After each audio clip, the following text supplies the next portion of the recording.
જ્ઞાન સહાયક યોજના માટે આપે દાંડીથી સાબરમતી સુધી યુવા અધિકાર યાત્રાનું આયોજન કર્યું હતું। અમદાવાદમાં આમ આદમી પાર્ટીના નેતા ઈસુદાન ગઢવી તેમજ યુવરાજસિંહ દ્વારા મહત્વપૂર્ણ પ્રેસ કોન્ફરન્સ કરવામાં આવી હતી, જેમાં જ્ઞાન સહાયક યોજનાનો વિરોધ કરવામાં આવ્યો હતો। આ ઉપરાંત જ્ઞાન સહાયક યોજનાનો વિરોધ કરવા આમ આદમી પાર્ટી દ્વારા 13 ઓક્ટોબરથી 20 ઓક્ટોબર સુધી દાંડીથી સાબરમતી સુધી યુવા અધિકાર યાત્રા કરવામાં આવશે। આ મુદ્દે ઈશુદાન ગઢવીએ ભાજપ ઉપર પ્રહાર કરતા કહ્યું કે જ્ઞાન સહાયકો પોતાની રજૂઆત કરવા જાય છે ત્યારે પોલીસ તેમને પકડી જાય છે અને તેમને ધમકી આપવામાં આવે છે કે તમારા ઉપર FIR કરીશું, આ ઉપરાંત પાસપોર્ટ જપ્ત કરીશું, અલગ અલગ ગુના દાખલ કરીશું। આ કાળો કાયદો પાછો ખેંચાવવા માટે આમ આદમી પાર્ટી 13થી 20 ઓક્ટોબર સુધી યુવા અધિકાર યાત્રા કરશે। છૂંદી નાખી, એની હત્યા કરી નાખી। દિવસે ને દિવસે ગુજરાતમાં મને લાગે છે કે એક સમય હતો કે જ્યારે યુપી ને બિહારમાં એવું કહેવાતું હતું કે ભાઈ કાનૂન વ્યવસ્થા ખાડે ગઈ છે। આજે ગુજરાતમાં પણ આ સ્થિતિ છે। આજે દરરોજ હત્યાઓ, બળાત્કાર કરીને હત્યાઓ કરવી, ગુનેગારોમાં એક ડર નથી રહ્યો અને ચરમસીમાએ લાગવગશાહી છે। મારે ખંભાળિયાની વાત કરું, મારા વિસ્તારની, તો એક ભાયાભાઈ આહિર કરીને જે કમિશનથી પોતાનું ઘર ચલાવતો, જે મગફળી અને કપાસ સહિતના વેપારમાં કમિશન મળે 5-10 રૂપિયા 2 રૂપિયા, એનાથી ઘર ચલાવતો હતો અને એને એના ઉપરના જે વેપારીઓ છે એ 2.5 કરોડ રૂપિયા સુધીનો એમને ચૂકવ્યો નહીં।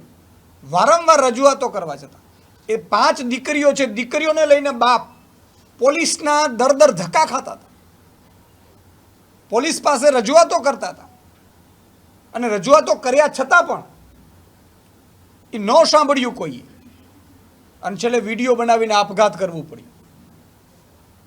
અને જ્યારે ઘટનાની મને જાણ થઈ, મેં દીકરીઓ સાથે વાત કરી ત્યારે રૂવાટા ઊભા થઈ ગયા કે કેની પાસે ન્યાય માંગવા જઈએ।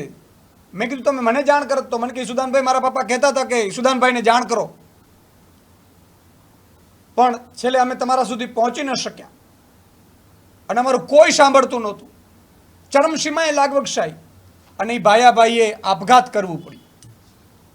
અને એ તો તમે વિચાર કરો ને, એમ કહે છે કે છેલ્લે મને ન્યાય અપાવજો, પછી દીકરીઓએ વિડીયો બનાવવો પડ્યો। મારે અધિકારીઓને મેં જાણ કરાવી, ટીમને જાણ કરી, ત્યારે રહીને એમની ધરપકડો થાય, સોશિયલ મીડિયામાં આખો મુદ્દો આવે ત્યારે ધરપકડો થાય। આ શું થઈ રહ્યું છે ગુજરાતમાં? મને લાગે છે કે ગુજરાતમાં ગુનેગારો માટે કોઈ જગા ના હોવી જોઈએ। આજે સ્થિતિ બહુ ખરાબ છે, એટલે મારે દુઃખ સાથે કહેવું પડે। બીજું કે તમે વિચાર કરો કે ગુજરાતમાં કાનૂન વ્યવસ્થા તો ઠીક, દેવું તળિયે, મોંઘવારી ચરમસીમાએ અને ઉપરથી કોઈ કાયમી ભરતી નહીં। અગ્નિવીર પછી શિક્ષાવીર લાયા, હવે પોલીસવીર લાવશે, એનાથી ક્લાર્કવીર આવશે, ચિકિત્સાવીર આવશે, કાયમી ભરતીઓ કરવી નથી। ભાજપના તમામ નેતાઓને મંત્રીઓએ કરોડો રૂપિયાની સંપત્તિ એકઠી કરી હોવાના આક્ષેપો થાય છે। એમના દીકરા વિદેશમાં ભણે છે અને આપણા જે ગરીબોના મધ્યમ વર્ગના દીકરા ભણી ન શકે, એટલે ભાજપની રેલીઓમાં ઉપસ્થિત રહે એટલા માટે અભણ કરીને વ્યવસ્થા રાખવા માટે એમણે જ્ઞાન સહાયકોની પણ ભરતી હવે કોન્ટ્રાક્ટ બેઝ ઉપર કરવાનું નક્કી કર્યું। જ્ઞાન સહાયકો જ્યારે મંત્રીને મળવા જાય છે ત્યારે જ્ઞાન સહાયકોને એવો જવાબ આપે છે કે તમારે નોકરી કરવી તો કરો, નહીં તો નીકળી જાઓ। આ કોઈ બાપુજીનું ગુજરાત નથી, કોઈના પિતાશ્રીનું ગુજરાત નથી, આ ગુજરાતની જનતાનો ગુજરાત છે। અને જેટલો મુખ્યમંત્રીનો ગુજરાત છે એટલો જ મારા જ્ઞાન સહાયકના એક ઉમેદવારનો ગુજરાત છે। તમે શું સમજવા માંગો છો? તમને સત્તા આપી એટલે સત્તાનો એટલો અભિમાન, અહંકાર આવી જશે તમને, અને અમે 5 લાખથી સીટ 5 લાખની લીડથી જીતીશું। હવે જીતી બતાવજો તમે ગુજરાતમાં 5 લાખની। અને જો જ્ઞાન સહાયકોની આવી હાલત થતી હોય, પેપર લીક થતા હોય, કાનૂન વ્યવસ્થા તળિયે હોય અને મોંઘવારી ચરમસીમાએ હોય ને છતાંય જો આપણે 5 લાખની લીડથી ભાજપને આપતા હોઈએ તો મને એમ લાગે છે કે ભાજપનો વાંક નથી, આપણે મૂર્ખ બનાવે છે વારંવાર ભાજપને, આપણે બનીએ છીએ, આપણો વાંક છે. કઈ સ્થિતિ આજે ગુજરાતને આપણે પહોંચાડી દીધી છે. અને જો જ્ઞાન સહાયકો રજૂઆત કરવા જાય એટલે એને ઢસડીને પોલીસમાં ઉપાડી જવામાં આવે. પછી પોલીસવાળા ધમકીઓ આપે એને કે જો તમે વારંવાર કરશો તમારી ઉપર FIR કરીશું, પાસપોર્ટો જપ્ત કરીશું, આ ગુના દાખલ કરીશું. મારે કહેવું છે કે મુખ્યમંત્રી પોતે ભગવાને બહુ બધી સંપત્તિઓ આપી હશે, પગાર છોડો, તમે આ હેલિકોપ્ટરોને ચાર્ટર પ્લેન લો છો ને, આ જ્ઞાન સહાયકોના ટેક્સના પૈસાથી તમે એ ફેરવો છો. આજે મુખ્યમંત્રી જે ઓફિસમાં બેસે છે, શિક્ષણ મંત્રી જે ઓફિસમાં બેસે છે, એ જ્ઞાન સહાયકોને એના મમ્મી પપ્પાએ પરસેવા પાડી અને ટેક્સ ચૂકવ્યો છે ને, એના માટે એના કારણે તમે બેઠા છો. આજે ગ્રેડ પે માટે પોલીસ ડિમાન્ડ કરતી હતી, તમે એને પણ તમે હટાડી દીધો. તમારા જેટલા પગાર વધારવાના આવે તમે વધારી લો છો. મારી ગુજરાતની જનતાને વિનંતી છે કે આપણે જાગવાની જરૂર છે. અને આજે આ જ્ઞાન સહાયકો માટે આમ આદમી પાર્ટી અને માનનીય આમ આદમી પાર્ટીના લીડર અને વિદ્યાર્થી નેતા એવા માનનીય યુવરાજસિંહની આગેવાનીમાં અમે યુવા અધિકાર યાત્રા જે દાંડીથી સાબરમતી આશ્રમ સુધી 13 ઓક્ટોબરથી 20 ઓક્ટોબર સુધી કાઢવાના છીએ. બહેરી, મૂંગી અને ગુંગી સરકારને જગાડવા માટે કાઢવાના છીએ. યુવરાજસિંહે વારંવાર મુદ્દા ઉઠાવ્યા છે પણ કોઈ ફેર નથી પડતો. યુવરાજસિંહને ધમકીઓ આપવામાં આવતી હતી કે તમને જેલમાં નાખી દેવામાં આવશે, નાખી દીધા જેલમાં. પણ અમે જેલથી ડરીએ એટલા નમાલા નથી. અમે એક ગુજરાતના વંશજ છીએ જ્યાં ગાંધી સરદાર જન્મ લીધો છે. અમે એક ગુજરાતના વંશજ છીએ જ્યાં નરસિંહ મહેતા અને જલારામ બાપાએ જન્મ લીધો છે. અમે એક ગુજરાતના વંશજ છીએ, સમજી લેજો. તમે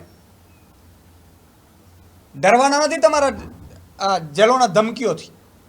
અને એટલા માટે આજે હું માનનીય યુવરાજસિંહજીને કહીશ, યાત્રાને લઈને, યાત્રાઓના મુદ્દાઓને લઈને આપને બ્રીફ કરે. ખાસ કરીને આ જે યાત્રા છે એમાં અમે જે રૂટ બનાવ્યો છે એમાં 450 કિલોમીટર જેટલો રૂટ થાય છે. અને એપ્રોક્સિમેટ જોવા જઈએ તો અમે અત્યારે આમાંથી 10 જેટલા જિલ્લાઓમાંથી પસાર થઈ રહ્યા છીએ. અને આ યાત્રાનો જે મુખ્ય ઉદ્દેશ્ય એ જ રહેશે કે જે અત્યાર સુધી શિક્ષણ વ્યવસ્થા સાથે જેટલા પણ ચેડા થયા છે, એવું નહીં કે ખાલી જ્ઞાન સહાયક, તો જ્ઞાન સહાયક અમારી પહેલી પ્રાયોરિટી છે. પહેલી પ્રાયોરિટી એ જ રહેશે કે જ્ઞાન સહાયક પ્રોજેક્ટ છે રદ કરવામાં આવે. પરંતુ એની સાથે સાથે જે કાયમીઓ ભરતીઓ નથી થતી, તેની સાથે સાથે જે પેપર લીકેજના જે માફિયાઓ છે, જો રાજસ્થાનમાં સરકાર એવું કહેતી હોય અને આદરણીય નરેન્દ્ર મોદી સાહેબ એવું કહેતો હોય કે પેપર લીકેજના માફિયાઓને કોઈને છોડવામાં નહીં આવે, એને પાતાળમાંથી ગોતી અને સજા કરીશું, તો ગુજરાતમાં પેપર લીકેજના જે માફિયાઓ છે એને સંરક્ષણ આપવાનું કામ જે તે નેતાઓ જ કરી રહ્યા છે. અને નેતાઓના નામ બધાની સામે છે. અમે પ્રેસ કોન્ફરન્સમાં ભૂતકાળમાં પણ આ નામો સામે લાવ્યા છીએ. જે ભરતી બોર્ડના જે પણ અધ્યક્ષો હતા એને અત્યાર સુધી આ નેતાઓએ છાવર્યા છે. ક્યાંક ને ક્યાંક કટકીનો જે હિસ્સો હતો એ એમના સુધી પહોંચતો હતો. એ પછી બિન સચિવાલયની લડાઈ હોય કે પછી ઉર્જા વિભાગની લડાઈ હોય, આ તમામ જે લડાઈઓ હતી એમાં ક્યાંક ને ક્યાંક જે કટકીનો ભાગ હતો એ નેતાઓ સુધી પહોંચતો હતો. આ તમામ જે પ્રાથમિક જે યુવાનોના ભવિષ્ય સાથે જે ચેડા કરતા મુદ્દાઓ છે એ તમામ મુદ્દાઓ અમે સામાન્ય લોકો સુધી પહોંચાડવાના છીએ. અમે અંત્યોદય એટલે કે છેવાડાનો જે વ્યક્તિ છે એ છેવાડાના વ્યક્તિ સુધી આ તમામ મુદ્દાઓ જે છે એ લઈને જવાના છે. પરંતુ અમારી પહેલી પ્રાયોરિટી રહેશે કે જ્ઞાન સહાયક જે પ્રોજેક્ટ છે એ રદ કરવામાં આવે અને કાયમી શિક્ષકોની ભરતી કરવામાં આવે. અને આજ પછી એક પણ સરકારી સંસ્થાનું કોઈ પણ જગ્યાએ ખાનગીકરણ ન થાય, એનું વેપારીકરણ ન થાય, પ્રાઇવેટાઇઝેશન ન થાય, તેને ધ્યાનમાં રાખી અમે આ લડત જે છે એ ચલાવી રહ્યા છે. દાંડીથી લઈ અને સાબરમતી આશ્રમ એ અમારું પહેલું પગથિયું. કરીને જે તારીખ વધારવામાં આવી છે એ સરકાર ક્યાંક ને ક્યાંક જોવા જઈએ તો સામાન્ય લોકોને ગુમરાહ કરી રહી છે અને ઉઠા ભરાવી રહી છે. કેમ કે જે સંખ્યાઓ સરકારને જોઈએ છે એ પૂરતા પ્રમાણમાં સંખ્યાઓ મળી રહી નથી.